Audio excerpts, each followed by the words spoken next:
నాకు విలువలు ఉన్నాయా, నా వ్యక్తిత్వం ముఖ్యమా, నా క్యారెక్టర్ ముఖ్యమా అనేది నేను ముందు అంచనా వేసుకున్నప్పుడు పవన్ కళ్యాణ్ గారి నిజ స్వరూపం ఈరోజు రాష్ట్రం అందరికీ తెలుసుకోండి.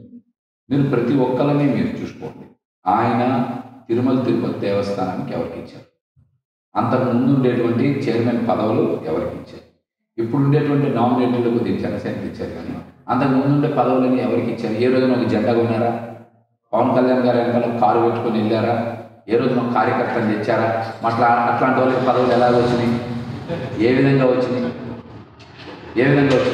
మరి వాళ్ళు ఎందుకు ప్రశ్నించట్లా? వాళ్ళందరూ కూడా ఎందుకు ప్రశ్నించట్లా? పోతిన్ మహేష్కి సీటు కోసం కాదు, మీరు వెనకాల అన్ని ఇంటర్వ్యూలు కూడా చూసుకోండి. నేను ప్రతిసారి చెప్పాను, రాజధాని ప్రాంతంలో జనసేన పార్టీ ఉనికి చాలా ఇబ్బంది పడుతుంది, కార్యకర్తలు ఇబ్బంది పడతారు, పార్టీకి పనిచేసిన వాళ్ళకి రేపు నామినేటెడ్ పదవులు రావు. ఇది జనసేన స్థానం. నేను కనుక ఇక్కడ పోటీ చేసి ఉంటే ఇప్పుడు ప్రభుత్వం వచ్చింది, ఇక్కడ 80% పదవులు స్థానికంగా ఉండే నాయకులకు వచ్చాయి కదా. ఇప్పుడు ఎమ్మెల్యే బీజేపీ నుంచి ఎక్కడ పదవులన్నీ వెళ్ళిపోతాయి? తెలుగుదేశం బీజేపీకి పోతాయి.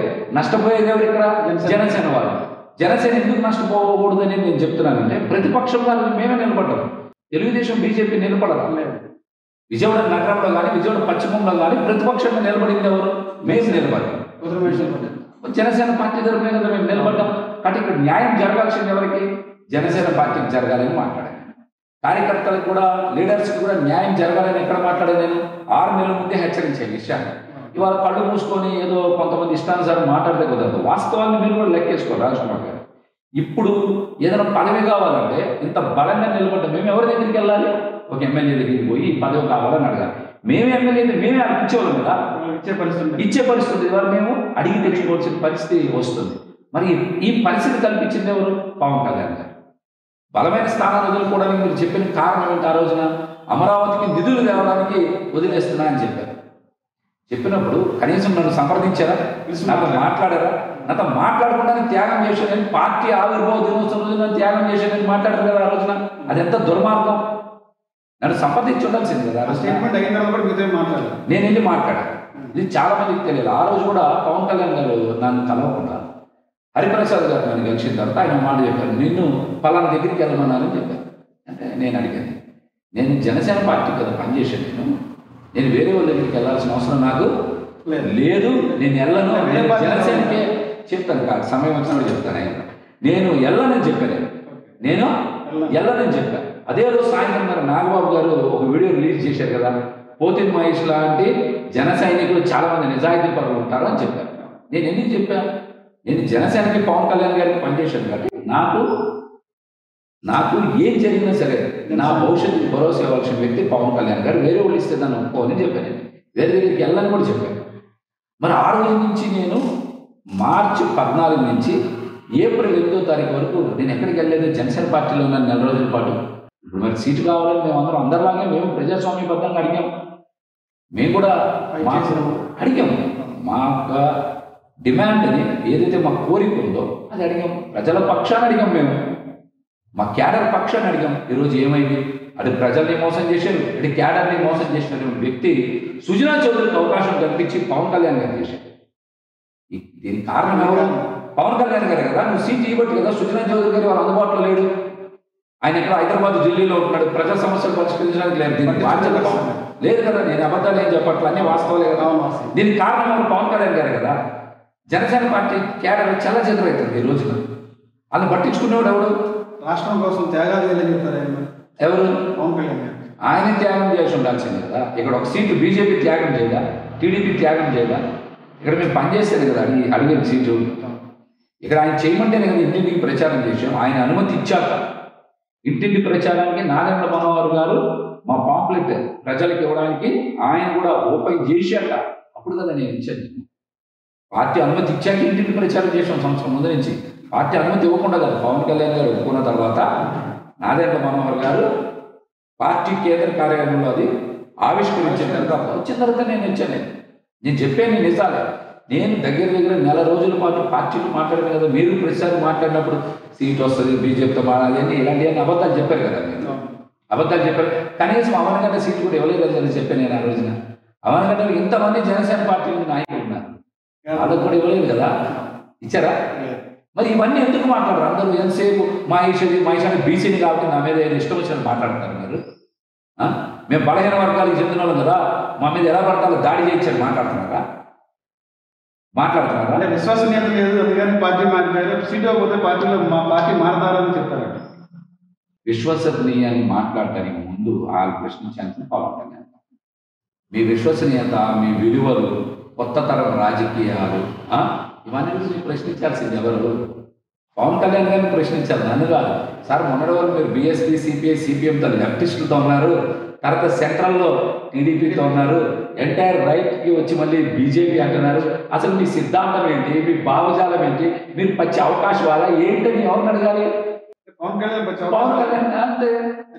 అధికారం కోసం ఆయన ఎత్తుకుని వెళ్ళిపోతాడు ఆయన, అంతే కదా. మరి దాని అర్థం నేను చెప్పాలి, ఇవన్నీ జరిగినాయి కదా చెప్తున్నా. నేనేం చెప్తా, ఇవన్నీ జరిగినాయి చెప్తున్నా. ప్రజలకి ఎవరు అర్థమవుతుంది? ఆడపిల్లలు కూడా రక్షించలేదు, నేనే కదా స్టేట్మెంట్ ఇస్తున్నాను. ఆయన సమాజం భాగస్వామ్యం తీసుకోవాలండి. కానీ అధికారంలో ఉన్నారు, మీరు ఎటువంటి చర్యలు తీసుకుంటారు? ఆడపిల్లల రక్షణ గురించి మీరేమన్నా జగన్మోహన్ రెడ్డి గారి లాగా షీటీఎంసీని పెడతారా, దిశాయాత్రలు పెడతారని ఎక్కడైనా మాట్లాడారా? మాట్లాడట్లా. మీరు చెప్పారా? చెప్పలేదు కదా. ఏమనంటే మీరు కూడా అడుగుతారు, మహేష్ గారు మీరు జగన్మోహన్ రెడ్డి గారిని విమర్శించారు. నేనేం చెప్పా? ప్రతిపక్షంలో ఉన్నప్పుడు ఖచ్చితంగా ప్రజల పక్షాన్ని నిలబడాలి, అది ప్రజాస్వామ్య లక్షణం. అంటే నాకు జగన్మోహన్ రెడ్డి గారి మీద ఏముంటుంది? నేను వైసీపీ పార్టీలో ఎవరు తప్పు చేస్తే, ఎవరు పొరపాటు చేస్తే, ఎవరు అవినీతి చేస్తే దాన్ని ఏదైతే చూపించండి. నాకు ధైర్యం ఉంది, ఏదైతే చూపించాను. నేను కొన్ని ప్రజా సమస్యలు బయటికి తీసుకెళ్ళినప్పుడు ఇందాక కొన్ని ఉదాహరణలు చెప్పాను. ఇక్కడ కేటీ రోడ్డు పడిందంటే ఎలా పడింది? మేము నిరంతరం పోరాటం చేశాం, అందువల్ల వచ్చింది. అట్లా జనసేన పార్టీ నుంచి వైసీపీ పార్టీలోకి వచ్చారు. వైసీపీ పార్టీలో మీకు ఎలాంటి భరోసా ఇచ్చారు, ఎలాంటి హామీ ఇచ్చారు? నిజంగా ఇది రాష్ట్ర స్థాయి నాయకుడు మీకు ఇది మంచి ప్రశ్న వేశారు. నేను పార్టీలోంచి బయటికి రావడానికి కారణం ఏంటంటే, నేను మీకు దగ్గర 8 సంవత్సరాల పాటు నిస్వార్థంగా నిజాయితీగా పనిచేశాను. నా క్యారెక్టర్ తెలిసినటువంటి మీరు, ఎంతోమంది కొత్త నాయకులను ప్రోత్సహించినటువంటి నేను, చాలామందిని తీసుకొచ్చి పవన్ కళ్యాణ్ గారు ఇలా అందరినీ నేను మరి దగ్గర పెట్టుకొని ఆయన కార్పొరేటర్లకు పోటీ చేయించి, డివిజన్ ప్రెసిడెంట్ ఇచ్చి, టౌన్ కమిటీ, టెంపుల్ కమిటీ, అధికారులు, ఇలా అన్నిటికీ కూడా ఒక విజయవాడ నగరాన్ని ప్రత్యేకంగా తయారు చేసినటువంటి కార్పొరేషన్ కూడా మంచి కొట్టించారు. మరి అట్లా చేసినటువంటి నిజాయితీగా ఉండేటువంటి నన్ను మహేష్ డబ్బులు తీసుకుంటాడంట, మహేష్ డబ్బులు అడిగాడంట, ఇలాంటి మాటలు మాట్లాడు. ఈ సందర్భంగా నేను ఒక మాట చెప్పాను.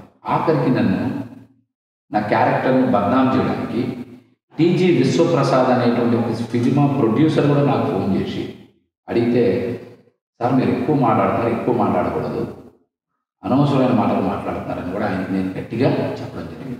ఇదే అంశాన్ని నేను పార్టీలో కూడా చెప్పా. ఆయన ఎందుకు ఫోన్ చేస్తారన్న, టీజీ విశ్వప్రసాద్ నాకు ఫోన్ చేసిన మాట వాస్తవం. నా దగ్గర ఫోన్ కాల్ రికార్డింగ్ కూడా ఉంది.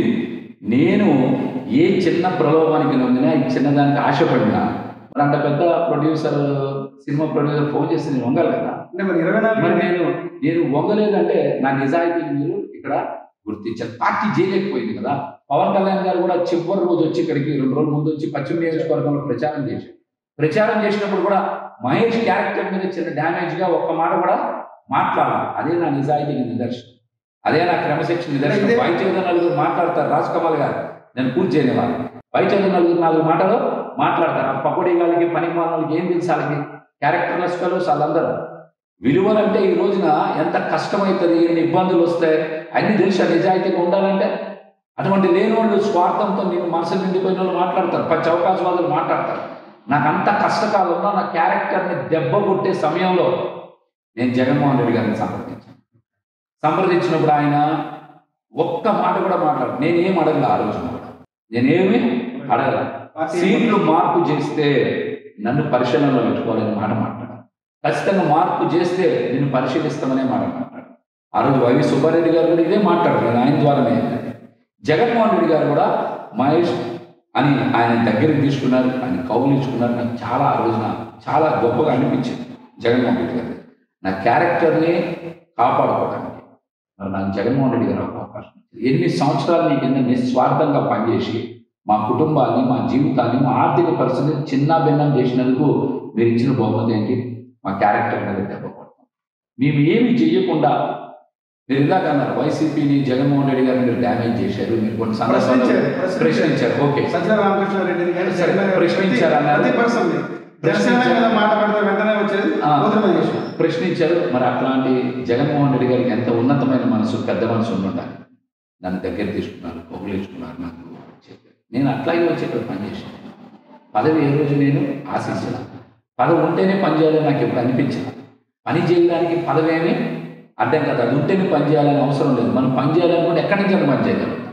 నాకు కూడా బీసీ సంక్షేమ సంఘం నుంచి కొంత సొంత క్యాడర్ ఉంది. నన్ను ఆ రోజు నుంచి ఈ రోజు వరకు కూడా నాతో పాటు సహచరులు ఉన్న వాళ్ళు చాలామంది ఉన్నారు. వాళ్ళందరూ పనిచేస్తున్నారు. కాబట్టి నాకు కష్టకాలంలో నన్ను గుండెలకి హత్తుకొని నాకు అండగా నిలబడినటువంటి వ్యక్తి వైఎస్ జగన్మోహన్ రెడ్డి గారు. అందుకని నేను ఈ 7 నెలల కాలంలో కూడా నేను నిస్వార్థంగా వైసీపీకి నా అవకాశం అంతా మాట్లాడుతున్నా, అవకాశం ఉన్న యాక్టివిటీ చేస్తున్నాను. కానీ ఈ 2 విషయాలు మీరు కంపేర్ చేసుకోవాలి, బయటకు చెప్పాలి. మీరు కూడా 8 సంవత్సరాల పాటు నిస్వార్థంగా పనిచేసినటువంటి నాలాంటి వ్యక్తి యొక్క వ్యక్తిత్వాన్ని పవన్ కళ్యాణ్ గారు డ్యామేజ్ చేయాలనే విషయం. కానీ మరి నేను ప్రశ్నించిన గొంతుకునే మరి జగన్మోహన్ రెడ్డి గారు గుండెలు కలుపుతున్నారు. ఇందులో నాయకత్వ లక్షణాలు ఎవరున్నాయనేది పార్టీలు